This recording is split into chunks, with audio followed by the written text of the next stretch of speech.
Avez-vous déjà eu ce moment gênant où, en entrant dans une pièce, vous détectez une odeur étrange et vous vous demandez, le cœur battant, est-ce que c'est moi? Ce léger doute, ce petit pincement d'inquiétude, peut vous faire perdre votre assurance en un instant. Si cela vous est déjà arrivé, prenez une grande respiration et sachez ceci, vous n'êtes absolument pas seul. Des milliers de femmes, tout comme vous, ont ressenti cette incertitude et il n'y a rien dont vous devriez avoir honte. Aujourd'hui, je vais partager avec vous un sujet rarement abordé, mais ô combien important, surtout pour les femmes matures. 8 habitudes de salle de bain qui, sans que vous vous en rendiez compte, pourraient affecter votre fraîcheur, votre confort et même votre confiance en vous. En regardant cette vidéo jusqu'au bout, vous découvrirez des solutions simples, naturelles et pratiques qui transformeront votre routine quotidienne. Ce n'est pas seulement une question d'hygiène, c'est une question de dignité, de bien-être et de se sentir à nouveau pleinement vous-même. Imaginez-vous sortir de la salle de bain chaque jour avec une assurance renouvelée, sans ce petit doute qui vous trotte dans la tête. Et si vous vous sentez inspiré, je vous invite à partager dans les commentaires votre ville ou votre région, ou même une astuce personnelle qui fonctionne pour vous. Votre expérience pourrait changer la journée de quelqu'un d'autre. Alors, commençons ce voyage ensemble, avec bienveillance et sans jugement. Habitude numéro 1. Utilisez trop de savon dans les zones intimes. Commençons par une idée reçue qui circule depuis des générations. Plus on utilise de savon, plus on est propre, et donc en meilleure santé. Cela semble logique, non? Beaucoup d'entre nous ont été élevés avec cette conviction, et c'est particulièrement vrai après la ménopause. Lorsque certaines femmes se tournent vers des savons plus forts ou des produits dits d'hygiène féminine pour rester fraîches. J'ai moi-même cru à cela pendant des années. Saine et sans odeur, sans que vous ayez à intervenir de manière agressive. Mais que se passe-t-il quand on utilise des savons parfumés? Des gels douche agressifs ou ces nettoyants soi-disant conçus pour les femmes? Ces produits, bien qu'ils semblent rafraîchissants au départ, peuvent perturber cet équilibre fragile. Ils éliminent les bonnes bactéries, celles qui protègent contre les infections et maintiennent la fraîcheur naturelle. Résultat, vous pourriez ressentir des irritations, une sécheresse ou même des odeurs inhabituelles, exactement l'opposé de ce que vous cherchiez à obtenir. Et après la ménopause, cela devient encore plus critique. Avec l'âge, la production d'humidité naturelle diminue et le pH change, rendant la zone plus sensible. Ajouter un savon agressif, c'est comme jeter de l'huile sur le feu. Que faire à la place? Soyez douce avec votre corps. Pour la zone interne, l'eau tiède est souvent tout ce dont vous avez besoin. Pas de savon, pas de produits chimiques, juste de l'eau pure. Pour les parties externes, si vous ressentez le besoin d'utiliser un nettoyant, choisissez un produit sans parfum, équilibré en pH, conçu pour respecter la sensibilité de cette zone. Appliquez-le avec parcimonie, pas tous les jours, et évitez de frotter vigoureusement. Une femme que j'ai rencontrée, Claire, m'a raconté qu'après avoir arrêté les savons parfumés et adopté une routine plus douce, elle a remarqué une différence en seulement 2 semaines. Moins d'irritation, moins d'inconfort, et surtout, une confiance retrouvée. Essayez cette approche, et donnez à votre corps le respect qu'il mérite. Habitude numéro 2, ne pas laver vos serviettes assez souvent. Dites-moi, combien de fois utilisez-vous votre serviette de bain avant de la mettre au lavage? Une semaine? Peut-être 2? Je l'avoue, j'étais coupable de cela moi aussi. Après tout, on sort de la douche propre, alors pourquoi la serviette deviendrait-elle sale, n'est-ce pas? Mais voici ce que j'ai appris, et cela a complètement changé ma façon de voir ma routine de lessive. Chaque fois que vous vous séchez, votre serviette absorbe bien plus que de l'eau. Elle ramasse des cellules mortes de la peau, des huiles corporelles naturelles et de l'humidité. Et quand vous la suspendez dans une salle de bain chaude et humide, elle devient un véritable paradis pour les bactéries et les moisissures. Ce que beaucoup d'entre nous ignorent, c'est que la prochaine fois que vous utilisez cette serviette, vous frottez ces bactéries sur votre peau propre. Cela peut sembler anodin, mais pour les femmes plus âgées, cela peut causer des problèmes. Avec l'âge, la peau devient plus fine et plus fragile, et les petites irritations ou odeurs corporelles peuvent devenir plus fréquentes. Si votre salle de bain manque de ventilation, pensez à ces petites salles de bain sans fenêtre. Les serviettes humides deviennent des nids à odeur. J'ai une amie, Marie, qui m'a raconté qu'elle ne comprenait pas pourquoi une odeur de moisi persistait malgré ses douches quotidiennes. En changeant ses serviettes plus souvent, elle a enfin trouvé la source du problème. Que faire? Lavez vos serviettes tous les 3 à 4 usages. Si vous vivez dans un climat humide ou si votre salle de bain reste moite, passez à un lavage tous les 2 jours. Une astuce que j'adore, investissez dans 3 serviettes pour pouvoir alterner. Une en usage, une qui sèche, et une propre prête à l'emploi. Si vous souffrez d'arthrite ou de douleurs aux épaules, optez pour des serviettes légères en microfibre ou en coton fin. Elles sèchent plus vite, sont plus faciles à manipuler, et elles réduisent le risque de moisissure. Essayez ce changement, et vous serez surprise de voir à quel point votre salle de bain et votre peau restent fraîches. Habitude numéro 3. Négligez l'hygiène de vos pieds. Parlons maintenant de quelque chose qu'on oublie souvent, nos pieds. Ils sont là, bien cachés dans nos chaussettes ou nos chaussures. Et on pense qu'ils n'ont pas besoin d'attention particulière. Mais saviez-vous que vos pieds possèdent plus de 250 000 glandes sudoripares? C'est plus que n'importe quelle autre partie du corps par centimètre carré. Même si vous passez vos journées à la maison, ces glandes continuent de produire de la sueur. Avec l'âge, la peau devient plus fine, la circulation ralentit, et le renouvellement des cellules cutanées n'est plus aussi efficace. Résultat, les cellules mortes s'accumulent, surtout autour des talons et entre les orteils, créant un environnement parfait pour les bactéries responsables des odeurs. J'ai parlé à une femme, Sophie, qui m'a dit qu'elle pensait que laisser l'eau couler sur ses pieds sous la douche était suffisant. Mais un jour, elle a remarqué une odeur persistante, même après avoir lavé ses chaussures. La vérité, C'est que nos pieds ont besoin d'un peu plus d'amour. Un simple rinçage ne suffit pas à éliminer les cellules mortes ou les bactéries qui s'installent dans les zones humides, comme entre les orteils. Voici ce que je recommande. Pendant votre douche, prenez un gant de toilette doux ou une brosse à long manche si vous avez du mal à vous pencher. Utilisez un savon doux pour laver le dessus, le dessous et surtout entre chaque orteil. Rincez soigneusement, puis séchez vos pieds avec soin, en insistant entre les orteils pour éviter que l'humidité ne s'y attarde. Si vous portez souvent des chaussures fermées, pensez à utiliser une poudre antifongique ou désodorisante, comme celle de la marque Goldbond. Et n'oubliez pas de porter des chaussettes en coton ou en matière respirante pour garder vos pieds au sec. Ce petit rituel peut faire une différence énorme. Surtout si vous avez déjà remarqué des odeurs tenaces. Habitude numéro 4. Tirez la chasse d'eau avec le couvercle relevé. Cela peut sembler un peu étrange au premier abord, mais restez avec moi. Quand vous tirez la chasse d'eau, fermez-vous le couvercle des toilettes. Si vous ne le faites pas, vous êtes loin d'être la seule. La plupart d'entre nous n'y pensent même pas.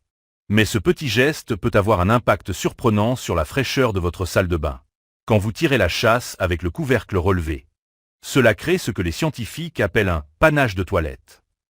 Ce sont des gouttelettes microscopiques, invisibles à l'œil nu, qui sont projetées dans l'air, transportant avec elles tout ce qui se trouve dans la cuvette. Ces particules peuvent voyager jusqu'à 80 mètres et rester en suspension pendant plusieurs heures avant de se déposer sur les surfaces proches. Maintenant, pensez à ce qui se trouve près de vos toilettes, vos serviettes, votre brosse à dents, vos produits de maquillage, vos crèmes. Tout cela peut collecter ces minuscules particules sans que vous vous en rendiez compte.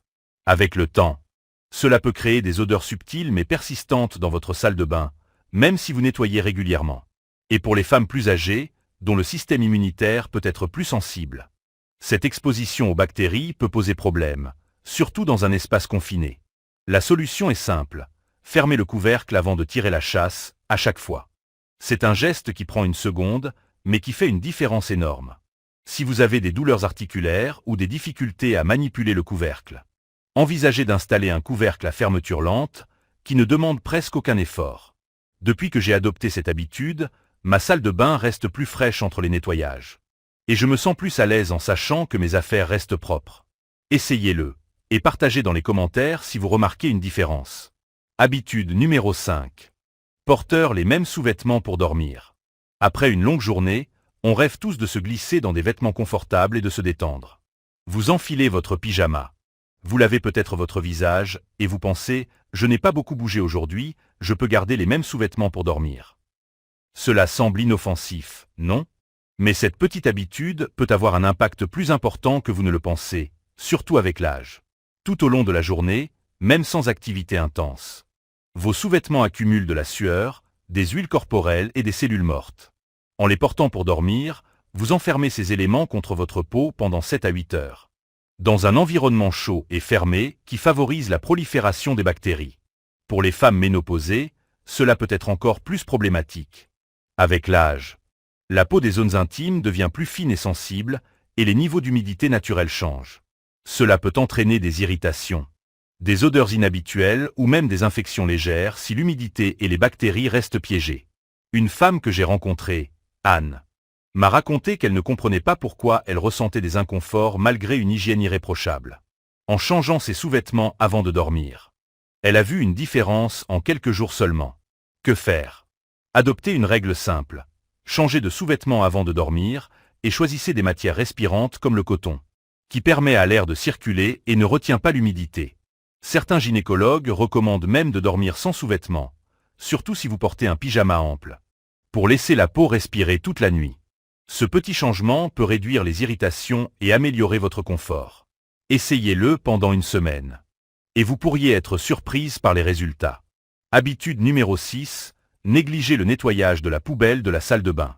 Quand vous pensez au nettoyage de la salle de bain, vous pensez probablement à la cuvette des toilettes, au lavabo ou au carrelage. Mais quand avez-vous nettoyé votre poubelle pour la dernière fois? Oui, je parle de cette petite poubelle discrète dans un coin de la pièce. On est souvent très consciencieux pour vider le sac, mais on oublie de nettoyer le contenant lui-même. Et c'est là que le problème se cache. Même avec un sac poubelle, des résidus comme des huiles corporelles, des produits renversés ou de l'humidité s'accumulent à l'intérieur, sur les bords ou sous le couvercle. Avec le temps, cela devient un foyer pour les bactéries et les odeurs, surtout dans une petite salle de bain mal ventilée. J'ai une anecdote à ce sujet. Une amie, Louise, m'a dit qu'elle nettoyait sa salle de bain de fond en comble chaque semaine, mais qu'une odeur étrange persistait. En inspectant sa poubelle, elle a découvert des résidus collés au fond, invisibles à l'œil nu. Une fois nettoyée, l'odeur a disparu. Que faire? Videz la poubelle tous les 2 à 3 jours, même si elle n'est pas pleine. Une fois par semaine. Prenez une minute pour la nettoyer avec une lingette désinfectante ou un spray, en insistant sur l'intérieur, le fond et le dessous du couvercle, pour un contrôle naturel des odeurs. Saupoudrez un peu de bicarbonate de soude au fond avant de mettre un nouveau sac. Ce petit geste gardera votre salle de bain fraîche et accueillante. Habitude numéro 7. Porteur une robe de chambre non lavée. Il n'y a rien de plus réconfortant que de s'envelopper dans une robe de chambre douce après une douche ou un bain. C'est comme un câlin chaleureux à la fin de la journée. Mais parce qu'on la porte quand on est propre, on pense souvent qu'elle reste propre elle aussi. Erreur. Même après une douche, votre peau libère de l'humidité, des huiles naturelles et des résidus de produits comme la lotion ou le savon. Ces éléments s'imprègnent dans le tissu de la robe de chambre, qui, si elle est épaisse et suspendue dans une salle de bain humide, met du temps à sécher. Cela crée un environnement idéal pour les bactéries et les moisissures. Avec le temps, votre robe de chambre peut développer une odeur de moisi qui se transfère sur votre peau propre, annulant tous vos efforts d'hygiène. Une femme m'a raconté qu'elle adorait sa vieille robe de chambre en peluche, mais qu'elle ne comprenait pas pourquoi une odeur persistait malgré ses douches quotidiennes. En lavant sa robe de chambre, elle a résolu le mystère. Que faire? Lavez votre robe de chambre au moins une fois par semaine. Si cela semble trop, investissez dans 2 robes de chambre pour alterner. Choisissez des modèles en coton léger ou en microfibre qui sèchent rapidement et sont faciles à laver. Et évitez de suspendre votre robe de chambre derrière une porte où l'air ne circule pas. Trouvez un endroit bien ventilé pour qu'elle sèche complètement. Habitude numéro 8. Oubliez de nettoyer sous les bras après le rasage. Quand vous rasez vos aisselles, vous rincez rapidement et pensez que c'est suffisant, non? Mais le rasage ne nettoie pas la peau. Au contraire, il enlève non seulement les poils, mais aussi une fine couche de cellules mortes, de résidus de sueur et de déodorant. Si vous ne lavez pas correctement après, ces débris restent sur la peau, créant une surface texturée où les bactéries adorent s'installer. Avec l'âge, la peau devient plus sensible et se renouvelle moins vite, ce qui rend ces résidus encore plus problématiques. Cela peut entraîner des odeurs tenaces ou des irritations, même si vous venez de prendre une douche. La solution est simple, après le rasage. Lavez doucement la zone avec un savon doux et de l'eau tiède, puis séchez en tapotant avec une serviette propre. Attendez 1 minute ou 2 avant d'appliquer un déodorant, surtout si vous avez la peau sensible. Pour les irritations, un gel d'aloe vera sans alcool peut apaiser la peau. Une amie, Julie, m'a dit qu'en adoptant ce rituel, elle a éliminé une odeur persistante sous ses bras qu'elle n'arrivait pas à expliquer. Conclusion. Prenez soin de vous. Un petit pas à la fois. Nous venons de parcourir 8 habitudes de salle de bain qui peuvent affecter votre fraîcheur et votre confort sans que vous vous en rendiez compte. Ces conseils ne sont pas là pour vous faire sentir mal, mais pour vous donner les outils pour vous sentir mieux, plus confiante, plus à l'aise et pleinement vous-même. Vous n'avez pas besoin de tout changer d'un coup. Choisissez une habitude qui vous parle, peut-être celle qui vous a surprise, et commencez par là. Donnez-vous la permission d'essayer, sans chercher la perfection. Si quelque chose dans cette vidéo vous a touché, si vous avez eu un moment de révélation ou si vous vous sentez rassuré de savoir que vous n'êtes pas seul, partagez votre histoire dans les commentaires. Votre voix pourrait inspirer une autre femme à faire un petit pas vers plus de bien-être. Et si vous avez aimé cette vidéo, abonnez-vous à la chaîne et activez la cloche pour ne pas manquer nos prochaines conversations franches et pratiques. Merci d'avoir passé ce moment avec moi. Vous méritez de vous sentir bien dans votre corps, dans votre maison et dans chaque saison de votre vie. Prenez soin de vous, vous l'avez bien mérité.